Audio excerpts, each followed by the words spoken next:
The Deep Dive podcast is powered by Atla.im and brings you real stories from the Isle of Man's business community. Hosted by the Atla Group, we explore the journeys of entrepreneurs, business leaders, experts, government representatives, and our own team. Thanks for joining us today, guys. I appreciate time to have a conversation, Chris and Richard. Thank you. You're welcome. Thanks for having us. It's our pleasure. Basil and I are looking forward to the conversation. So perhaps for our listeners and viewers, to start with, perhaps some introductions. Maybe if I start with yourself, Richard, perhaps a bit of an introduction, a little bit of your background and how we got here today. Sure. I'm a former partner of our tag law member from Vancouver, British Columbia, Harper Gray. I brought my firm into Tag Alliances in 2002. We were approached by Peter Appleton-Jones, the founder of Tag Law and the Tag Alliances, including TIAG as well, the International Accounting Group. Peter was a former IBM executive who, in about 1998, was looking for law firms to handle a multi-jurisdictional securities matter, had very difficulties in finding suitable lawyers in certain jurisdictions, and the idea was conceived to form a legal network of like-minded independent law firms, and that was the birth of Tag Law at the time. It was incorporated in 1999. 2002, he approached my firm in Vancouver. They needed a member in Western Canada. And after some discussions with Peter, we found it would be worthwhile for us to join International Legal Network at the time. When we brought our firm in, we became global overnight. We started receiving files that we never would have received but for the international connections we had. We received files from Cyprus immediately, from Alabama, Michigan, at that time within the first week of joining. So it was very beneficial to my firm to be part of this organization. In 2003, Peter, being quite the visionary, brought on a fledgling accounting group. At that time, there was about 40 members. And so he created the alliance between Tag Law and TIAG, the International Accounting Group, to form a very significant multidisciplinary alliance.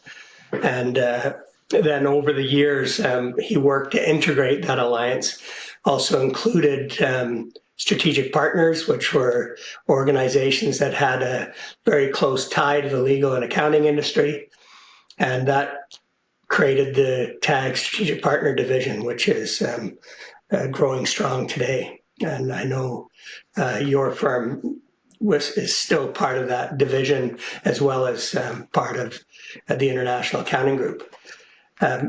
In about 2013 actually, Peter approached myself and my wife. My wife is a chartered accountant, formerly with KPMG, and also worked with investment banks and private equity firms, and approached us to take over the organization, which was a bit of a shock to us at the time, because I was, 25-year partner at a very significant law firm in Vancouver, and my wife had been working in the accounting industry for a significant amount of time. But it was very intriguing because we had always enjoyed being part of the organization. I'd created very deep connections with a lot of the members, and so in 2015 we did eventually take over the organization. We've been now running it for 9 years. It's amazing how time flies, and we've been driving growth and fostering collaboration amongst member firms ever since. And that's my story. Thank you. And obviously we'll dig in shortly into the kind of benefits for TAG members and how members can leverage that as well and add value to clients. So perhaps before we do that, Chris, perhaps your journey into Tag, and walk us through that if you don't mind. Sure. My journey with Tag began in 2010 when I responded to I would say at the time, what seemed a very obscure ad on a Career Builder.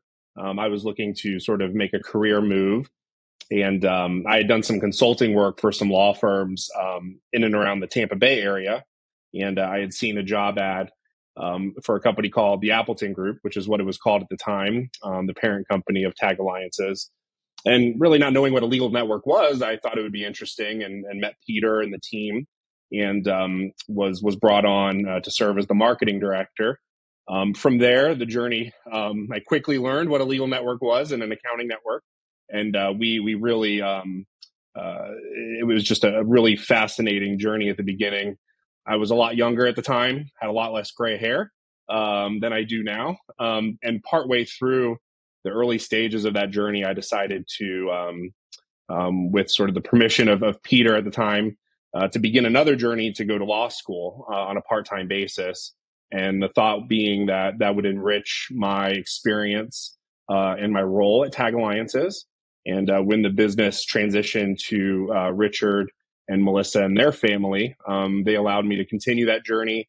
I finished in 2017, became licensed here in Florida as an attorney. And like old furniture, they keep me around for some reason. It's been a fun journey, and I really enjoy, especially as a lawyer and sort of understanding as a professional and an advisor what we do. And I think we'll talk a little bit more about that today. And just, this is not a list of firms. This is not a directory. This is an active community of advisors that really have significant clients with significant opportunities or significant challenges. And being a part of that in the way that Tag is as a resource to our firms is really exciting. When I get up in the morning and I get to my desk and I see lots of emails have come in overnight from all places around the world. It's a really exciting thing to get the coffee going and see kind of what members are doing and how we can help them and bring them together to grow their firms and to serve their clients. So I'm really excited to talk a little bit more about that with y'all today. Yeah. Richard, I don't know if you can enhance things on what Chris has said, but one of the benefits that we saw in joining the Tag Alliance was that there was a central organization and people like Chris that was managing the membership and assisting. And we've seen the benefits of having a central organization. Can you sort of expand some more on the benefits of being a member of the Tag Alliance? Yeah, absolutely. I think that is, it's a very important point that a number of other organizations, competitors of ours, are more member run. So, they have firms, they're obviously very busy, whether accounting or law firms, that put people on specific boards to run these specific networks.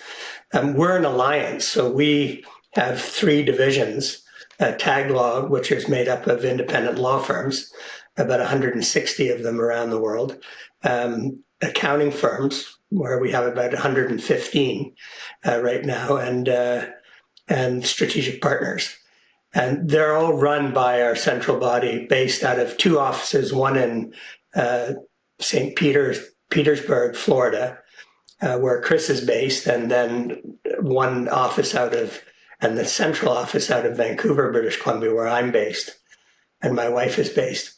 The key benefits of membership, first of all, include the ability to protect and grow your client base through access to a highly qualified community of like-minded firms that can responsibly service your clients' global needs at competitive rates.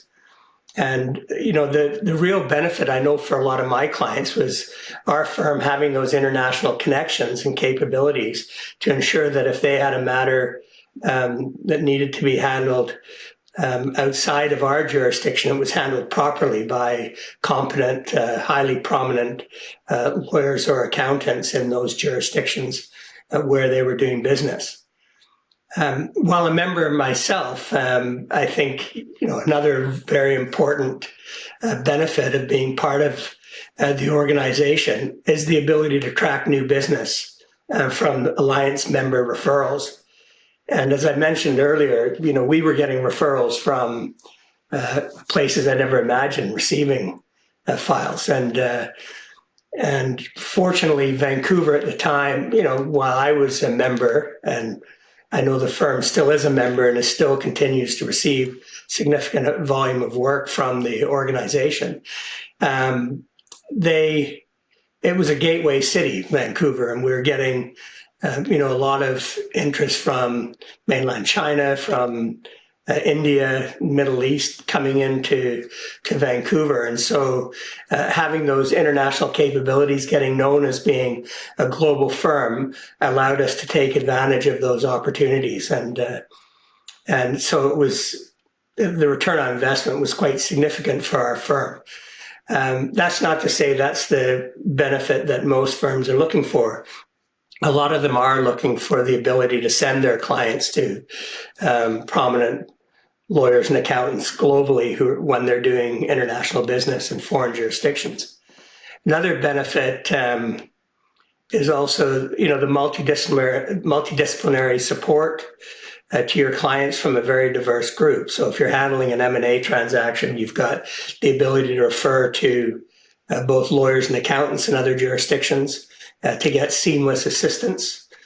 Also, the sharing of best practices is a very important benefit that we have. The ability to get together and discuss, hot topics that are important to lawyers and accountants. And we do that through our international events and regional meetings. Those are some of the main benefits that our members obtain through membership with the organization. And maybe, Chris, firsthand, one of those points to pick up on around being able to refer clients on. Certainly from Atlas side, we see a big benefit in, we can't help a client, but we know we're going to a partner firm within the alliance that can add the value. And for us, that's just a big value add for our clients. Purely being able to point them in the right direction and knowing that they're in good and safe hands. I assume you see quite a lot of that going on, which I think is often a harder value to track for firms, but it's very much there. Yeah, and I think, one of the things that Richard mentioned with us being an alliance is TAG is not a firm. And so, we have, and I like the analogy that you used of safe hands. That's actually something that dates back to the 25 years ago. I think Ken Mayer is one of the original employees coined the phrase "safe hands around the world." And what's nice about the relationships that are cultivated through TAG is members build relationships with each other. And while we are, if you could think of it as like a wheel, we are a hub, TAG itself. The members are the spokes, and we cannot exist without the members. They support us, we support them, but we are not a firm that is competing with our members. And what we are seeing in the marketplace now is there are a lot of networks or firms that are starting international networks or groups, large firms either based in Europe or North America. And to the extent sometimes they compete and their interests collide with that of their members. And so for us, there's a nice and healthy independence between us. We're not going to compete with our members, and they can build independent relationships with other firms. And then if situations arise where they need help, if they want to bring us in and help pursue opportunities, that's where we're there to really help, but not to be sort of this mothership overlord that is going to tell them how they have to operate within the network or the alliance in terms of notifying us every time that they work with another member. We receive a tremendous amount of success stories, and we do track the opportunities that we are involved in. But as advisors, we know that confidentiality is important. And so we want members to have that ability to build relationships with other members built on trust and not have to worry about involving us unnecessarily if they don't need to. And that's where the personal relationships and the trust are so important. And I'd just like to build on that. I think, we've been members of the Alliance for over 15 years, and we've seen through attending conferences, meeting people, learning what their skills are, and actually trusting them to have confidence to refer our clients. And also the work that we've done. I remember, I think it was about a year ago, we had a South African client who needed advice in Montenegro, and we went to you, Chris, and within an afternoon, we'd set up a call where we got really good advice. And our client, we cemented that relationship with that client, which has been just showed that how quickly the network can act and us get that advice. And now we've retained that client hopefully for a long time. Yeah, I have an interesting story with that. I had a very significant brokerage client that did it, had clients from all over the world investing in Vancouver. And he used to have to do investor investigations. He was general counsel for the brokerage. And he would come to my office once a week and say, who do you know in Poland?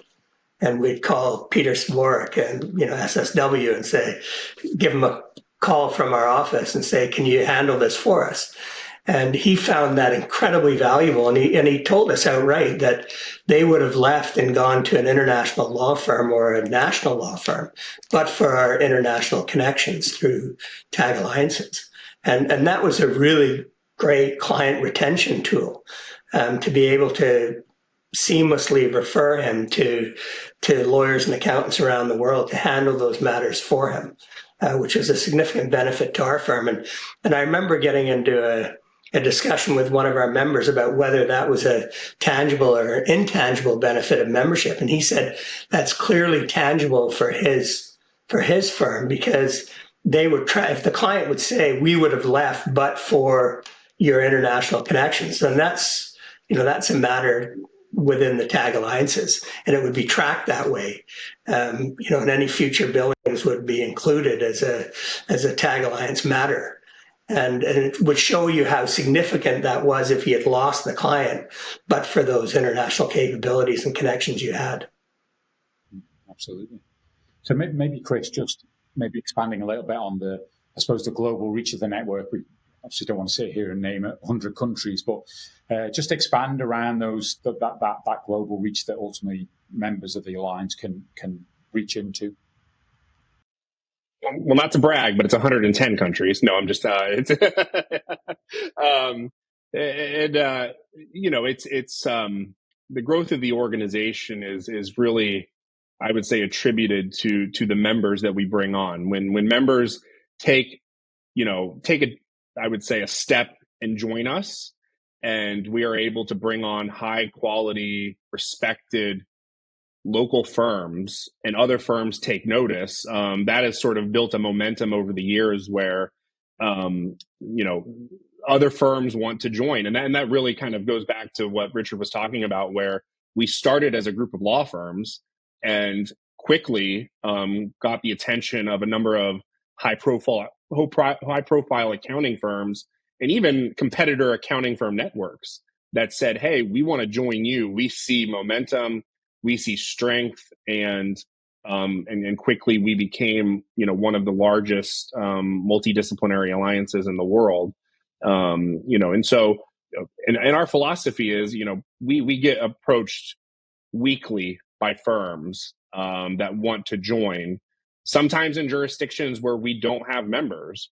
But our philosophy has been, if those firms don't meet our standards, if that firm would not be an asset to us and to our community and to our members, we would be better off not having a member in that jurisdiction than to take on a member that would dilute the quality that we pride ourselves on.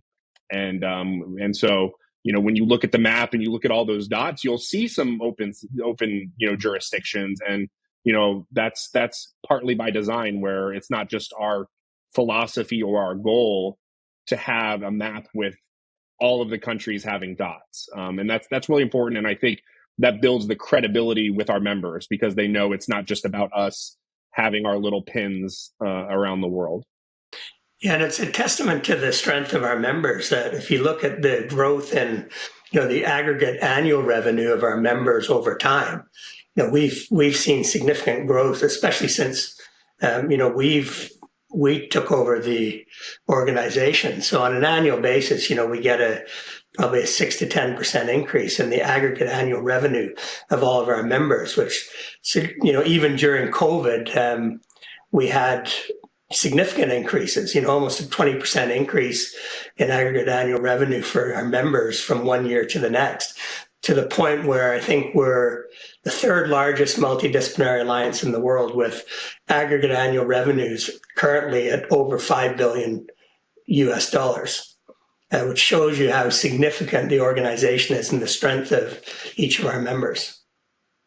I think it's just before you start there, Baz, I think it's an interesting point to put a pin in for people thinking about the network, and that use the word vetting, that process. That again, we're all precious about reputations of our business, and therefore when we refer clients on, that preciousness applies, doesn't it? So having that comfort that when that client or that introduction, or you're leaning on someone in another jurisdiction, that they've met the standards needed. So yeah, I just kind of want to put a pin in that before you carried on. Yeah, I think something that I'd like to say is also how the network shares knowledge between each other, and especially running practice.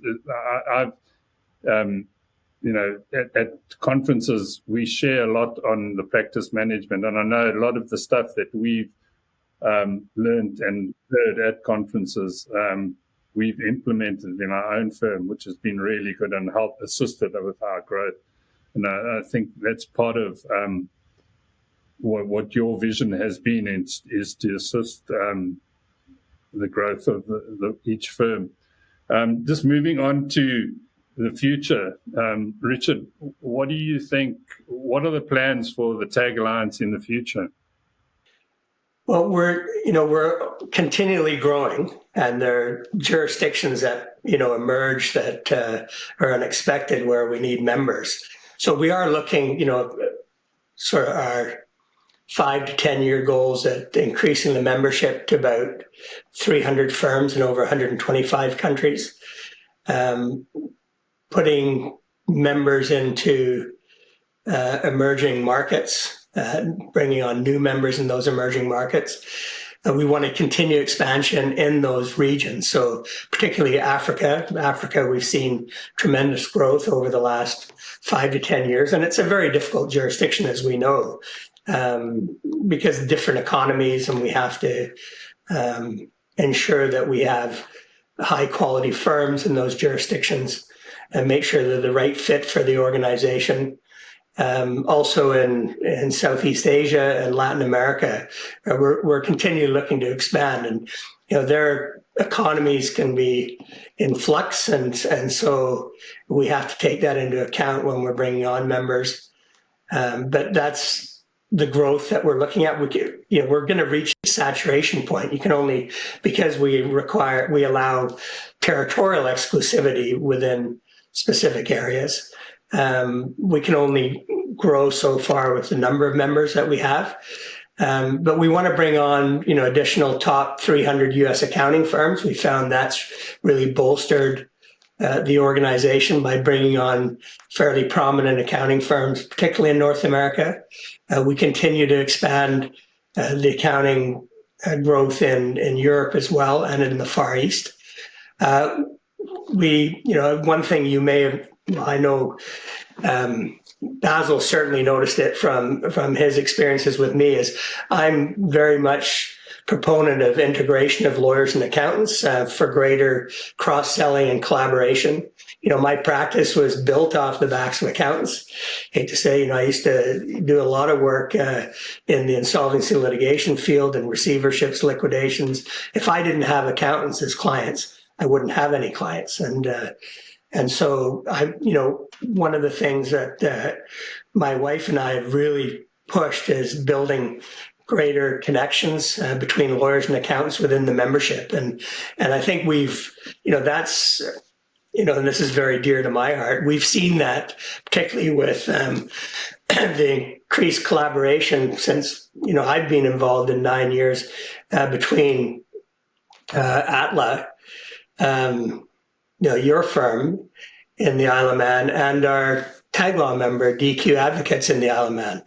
I remember, I think it was in 2016, getting together with Basil and Mark Doherty at DQ and talking about ways that you can increase your engagement together and cross-selling, collaboration, going out and pitching to clients, and the evolution of that connection has been extraordinary, and I think is one of the profound success stories within the organization. So Chris, one of the things we touched on here, we talked collaboration there across businesses. Perhaps for the listeners and viewers, just give a snapshot of maybe a typical year in regard to conferences and how they work across the brand, and therefore the opportunity for partner firms to attend them and obviously leverage off them to build their network out. Well, it starts as a new member. We tell new members coming in, if your goal is to join this organization and is to never attend an event, then you probably won't be successful. We don't have a minimum requirement. That's another way where we're not as restrictive as other organizations that say you have to attend every event. Because in some cases, it might not make sense for a firm to attend every event based on their budget, where they are in the world geographically. It might be a huge burden. And so for us, we tell firms, we know you're adults, you're professionals. We want you to be proactive. We want you to plan to be successful. And part of that is budgeting financially to be able to attend conferences, but the time and really bringing the right people. We don't want members to send, I guess the term would be wallflowers, people who aren't savvy business developers, people who don't know how to network and build relationships.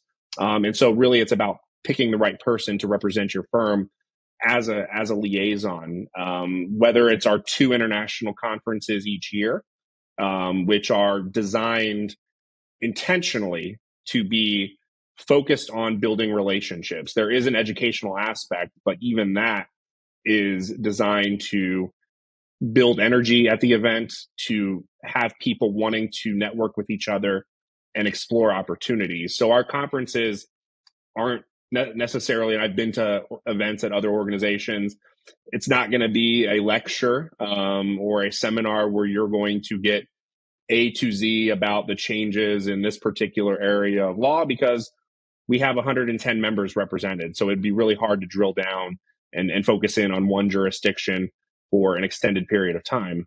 What we're very successful at, and I think what our members have told us works, is hearing opportunities, hearing about hot topics, hearing about the ways that they can collaborate, and also get a peek into what other jurisdictions are doing. Basil talked about that, the best practices. How are other markets addressing issues that may not be present in your market right now, but maybe down the road that might be something that you face as a firm or that your clients are facing. The regional meetings are also a nice opportunity for members to build relationships. And what we've seen, and Richard has really encouraged this, having been a partner at a member firm, is using that as a development pipeline to get others in the firm involved. And so we have main contacts such as yourself, Martin and Basil, for firms, but we encourage members to use those regional meetings as an opportunity to maybe develop some other people within their firm and to expose them to other firms. And what I think that is, and what we've heard is, that's a successful retention tool, because it gives you an opportunity to designate someone and say, hey, we believe in you as a firm. We want to have you represent our firm at this meeting. There's going to be firms from around the region there, maybe around the world, because our regional meetings are open. And I think if you were sort of an up and coming leader in a firm, that means something, for you to sort of be designated and to represent the firm in a way. And so it's nice because we've seen a lot of firms adopt that model.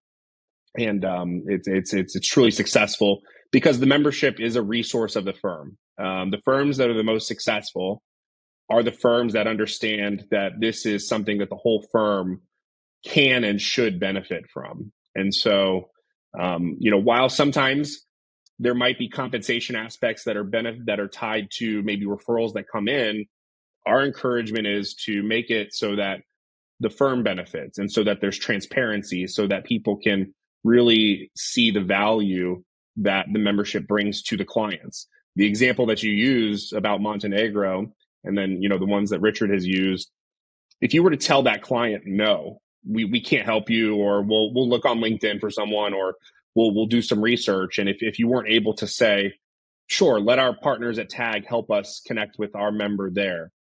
Had you told your client no, or maybe let us think about it, maybe that client wanders off to an international firm.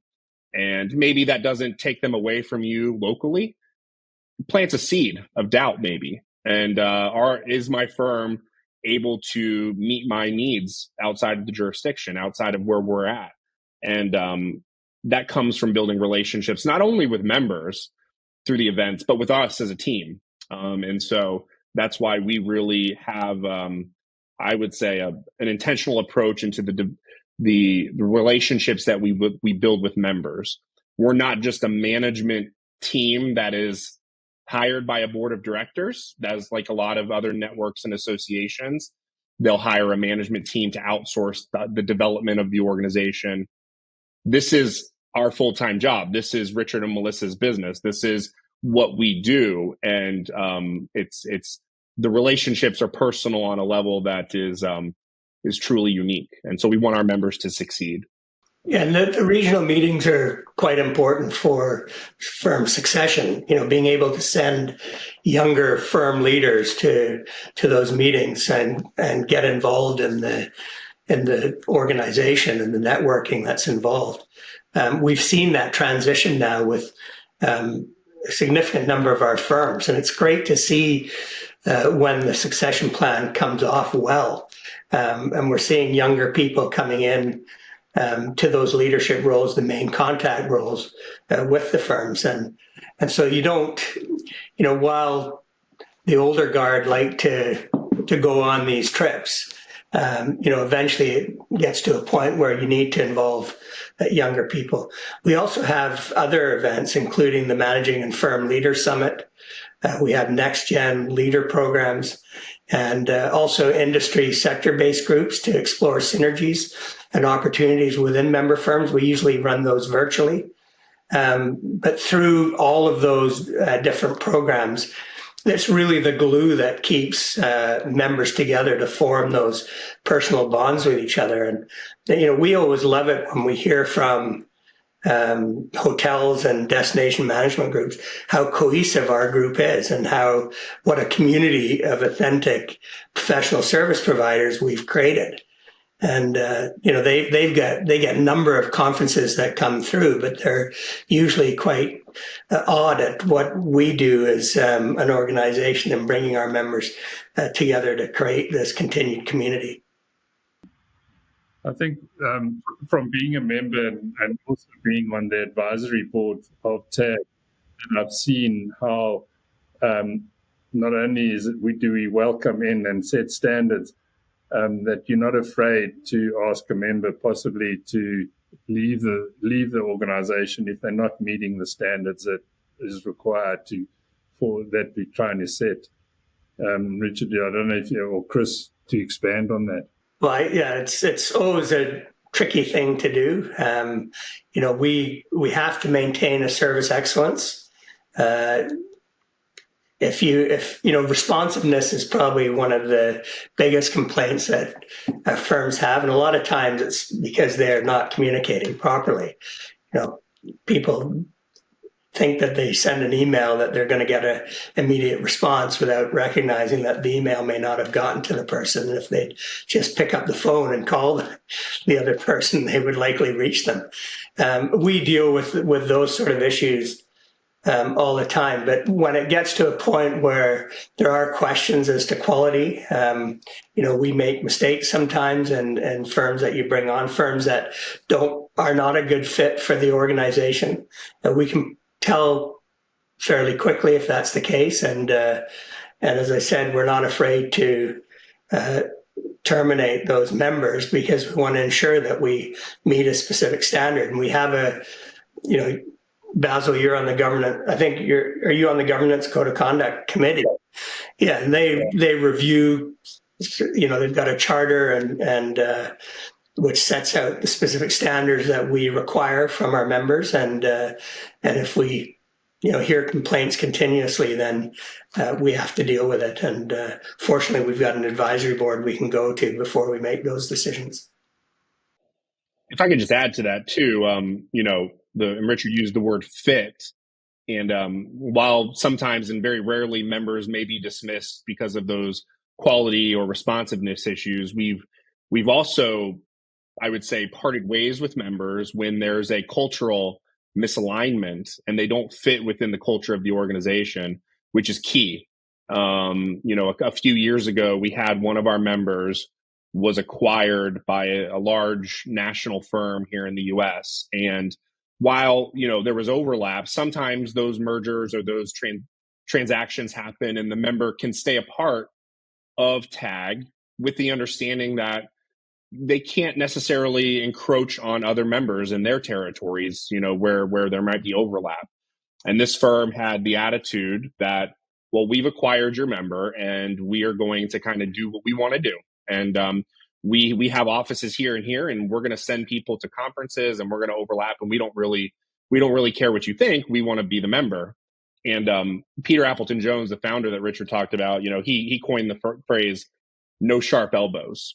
And when that conversation happened with that firm, we had an opportunity to bring on a very large, prominent U.S. firm that would have probably been a nice headline for us, and it would have led to an increase in our numbers and our statistics, but it would have completely changed the culture, and it would have upset the members. And so we made the decision, to say, no, I don't think this is the right place for you and your firm. And it was hard because that was a firm that had been with the organization for quite a long time, and we hated to see them go, but we were not willing to just bring on a large firm for the sake of statistics and headlines and things. Compromise the best interest. To compromise the culture. Yeah.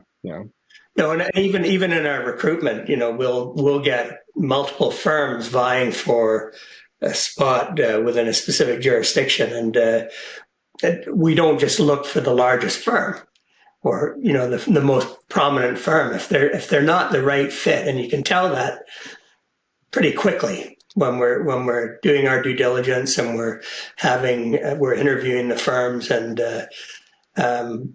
it's we want to find the right people who are going to come and engage and be part of our community. And if they're not, then we don't want them.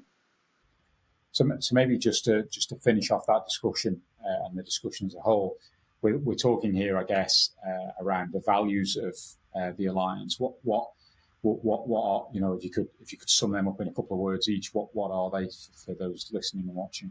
Yeah, well, the core value and mission of TAG Alliances is really to create a global community of independent legal, accounting, and other professional service firms that have a commitment to providing high quality, cost effective, and value driven services. But again, you want like-minded firms that are going to work with your client. We love it when we hear from a client that the service they provided was a white glove service. We were treated so well because the member you've referred it to is going to see you at an international conference, and they want to ensure that you're not going to be upset at the way they handled your client. And that was always important to me, to ensure when I did go to an international conference that you thank the firm that's referred something to you.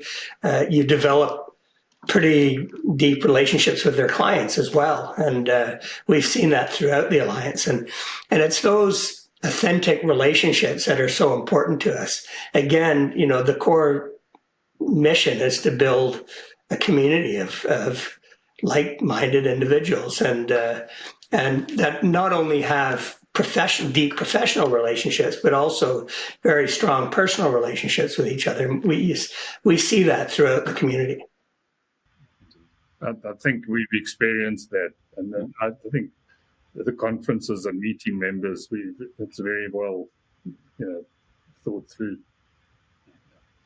So, Richard, Chris, appreciate your time. Hopefully that gives the listeners and viewers an overview of the Alliance. Obviously, I'm sure you'd encourage them to reach out, have conversations, and I'm sure you can expand more on values that you can bring to potential new, existing for sure, and new people, new and interested in joining the Alliance. Absolutely. Yeah. Thank you for having us. Absolute pleasure. Thank you. Thanks very much. Good to see you. Good to see you too. Yeah.